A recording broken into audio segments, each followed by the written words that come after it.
guys lahat! Welcome to my vlog.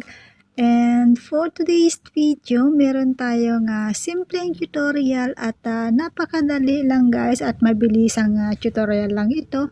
At ito yung tutorial natin guys is paano tayo mag-send ng emoji sa messenger na may tunog. Ayan. So, una, punta tayo sa ating messenger at dito ay pipili tayo kung sino yung sesendan natin ng sticker. Ayan. Dito guys, ayan, meron akong nasend dito na sticker at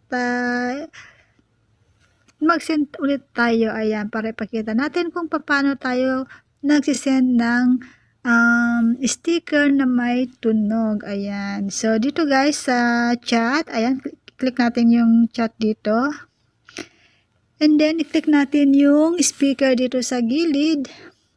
Ayan guys. Ayan, dito pumili lang tayo dito guys kung ano yung sticker na i-send natin dito na emoji. At ito ay automatic na meron na siyang sound na effect. Ayan. So, i-try natin guys. Ayan. What's your favorite scary movie?